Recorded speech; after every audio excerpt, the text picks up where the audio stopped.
ओम नमः शिवाय। दोस्तों, मैं नरेंद्र वर्मा आपका भक्ति स्टोरी चैनल में एक बार से फिर स्वागत अभिनंदन करता हूं। आशा करता हूं आप सब लोग बहुत आराम से और खुश होंगे। भगवान भोलेनाथ की आप लोगों पे, प्यारे सब्सक्राइबर एंड प्यारे श्रोताओं पे कृपा बनी रहे। दोस्तों, आज मैं आपको बताऊंगा कि कैसे भगवान शिव ने काल को दिया था प्राणदान। जी हाँ, ध्यानपूर्वक सुनिए। सुनने से पहले आपसे अनुरोध करूंगा, प्लीज़ ब्लॉग को अधिक से अधिक लाइक करें, सब्सक्राइब करें, शेयर करें। I will request YouTube, please unfreeze my vlog if you freezed. भगवान शिव के कालों में काल महाकाल हैं। साक्षात मृत्यु में भी उनका सामना करने का साहस नहीं है। ये मृत्युंजय हैं, अविनाशी है, आदि है, अनंत है।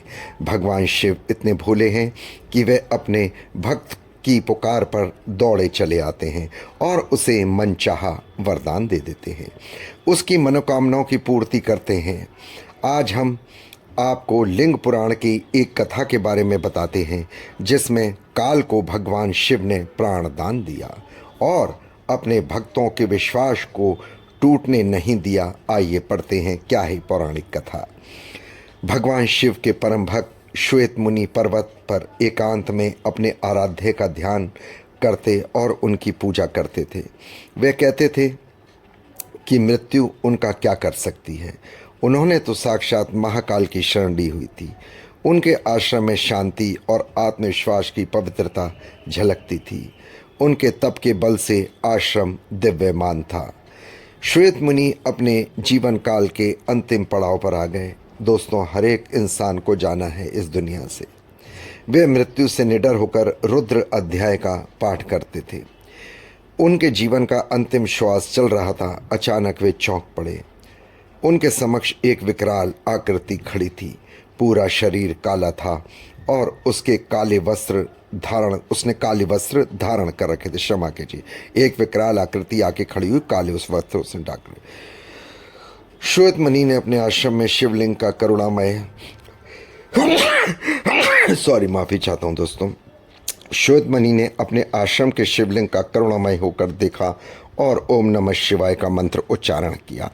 उन्होंने शिवलिंग को स्पर्श किया और उस विकराल आकृति से पूछा कि तुमने इस पवित्र आश्रम को अपवित्र करने की हिम्मत कैसे की। इस आश्रम को तो भगवान शिव की कृपा से अभय का आशीष प्राप्त हुआ है। उन्होंने दोबारा शिवलिंग को स्पर्श किया। विकराल आकृति वाले काल ने अपना परिचय देते हुए कहा, आप पृथ्वी पर नहीं रह सकते, आपको यमलोक चलना होगा। इस पर श्वेत मुनि ने शिवलिंग को अपने हाथों में कसकर पकड़ लिया और कहा, तुमने शिव की भक्ति को चुनौती दी है। क्या तुम्हें नहीं पता, भगवान शिव तो स्वयं काल के भी काल महाकाल है। इस पर काल ने कहा, शिवलिंग शक्तिहीन है। निश्चित ये पत्थर के महादेव की कल्पना एक भूल है। काल में ने श्वेत मुनि को पाश में बांध लिया। मुनि ने कहा कि ये तुम्हारी भूल है। महादेव तो कण में व्याप्त है मूर्ख। विश्वास के साथ उनका आह्वान करने पर अपने भक्तों की रक्षा करने भगवान तभी आ गए। भगवान शिव माता पार्वती के साथ वहाँ प्रकट हुए। उन्होंने काल को चेताते हुए कहा, ठहरो, श्वेत मुनि की बात सत्य है। उनका प्रकट होना विश्वास के ही अधीन है। भगवान शिव को देखकर काल प्राणहीन समान हो गया। वह कांपने लगा, वह शक्तिहीन हो गया। श्वेत मुनि भगवान शिव की स्तुति करने लगे। इस महादेव ने कहा, आपकी लिंग उपासना धन्य है। विश्वास की विजय होती है। नंदी के निवेदन करने पर महाकाल शिव ने काल को प्राणदान दे दिया और वहाँ से वे अंतर्ध्यान हो गए। तो मेरे प्यारे सब्सक्राइबर, प्यारे श्रोतागण, प्यारे शिव भक्त, प्यारे भक्तों, ये थी भगवान शिव की महिमा।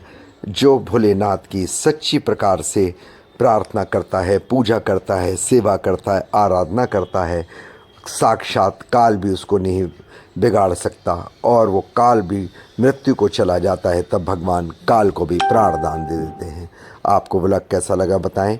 प्लीज़ व्लॉग को अधिक से अधिक लाइक करें, सब्सक्राइब करें, शेयर करें, बेल आइकन को प्रेस करें और कमेंट्स बॉक्स में ओम नमः शिवाय बनकर भोलेनाथ के पवित्र आदि का पात्र बने। ओम नमः शिवाय, ओम नमः शिवाय। जय सिया राम।